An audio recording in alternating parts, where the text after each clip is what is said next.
So we all are aware of what's going on between Iran and Israel right now. Israel attacked Iran because they feel like they got nuclear weapons, and we all know that Iran and other Muslim states have said death to America and death to Israel, and we're going to wipe them off the face of the planet and all that other stuff, right? So what Israel did was they did a preemptive strike on Iran and targeted some of their nuclear facilities. They haven't had a enrichment program since 2003, and even Barack Obama and his administration got them on another plan to where they would not develop any nuclear weapons or any kind of missiles that can fire those nuclear weapons. Tulsi Gabbard, who's the DNI, the Director of National Intelligence under Trump right now, back in March, said this about their nuclear capabilities.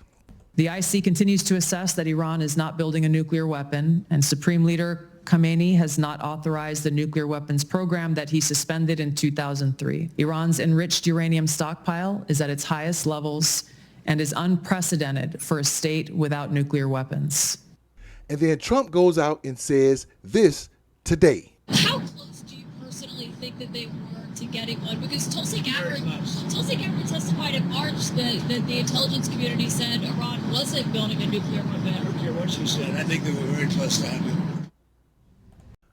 Why?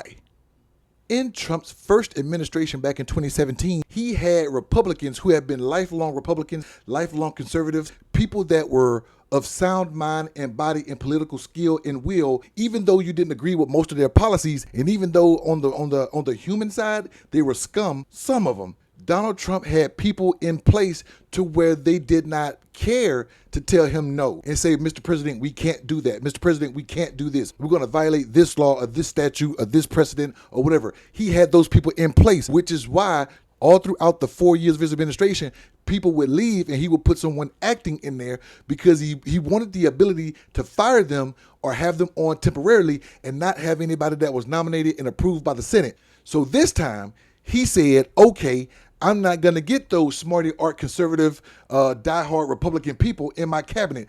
I'm going to get people that have no idea what the fuck they're doing, but they only know that they're loyal to me and I can undermine them at any moment in time I choose. And this is a moment in time in which he's choosing to undermine Tulsi Gabbard. I'm not saying Tulsi Gabbard is the sharpest tool in the shed.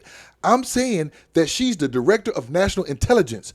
And whether or not she skewed that intelligence to favor Donald Trump or favor his agenda, whatever. What I'm saying is she's telling you that they don't have the nuclear capabilities.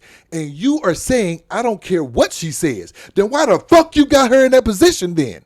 That's the problem. Back in 2003, one of the reasons why Colin Powell and Dr. Condoleezza Rice would never be the first black female and the first black male president on the Republican side is because they went to the Senate and lied about WMDs. They went out there and said that Saddam Hussein in Saudi Arabia had weapons of mass destruction, and they were lying their asses off. That's one reason why they will never see the White House again. But now, everybody in the international community, when she said the IC, she was talking about the people that's actually over there inspecting Iran. And they're telling you they are at least 2 to 3 years away from getting that capability. So whatever you need to do, international community, you need to make sure that they don't, that you stretch that out further. Obama had that plan. But now that you got everybody saying it, now you're saying, I don't care what they say, they got it, we going in. This is the problem that you have with people like Donald Trump. He doesn't care about anything but loyalty, not your expertise. So he has no problem undermining you. That's why he said what he said. Then he said that, hey, Ayatollah, we got you dead to rights. We can attack you whenever we want. Why are you backing Israel? I thought we was going to stay out of this. Remember? America first. We're going to back out. This is not our fight. Let them fight it out. Why the fuck did you go out there and say something like that? If Iran and Israel continue on this course and Donald Trump feels as if he needs to get involved, what do you think?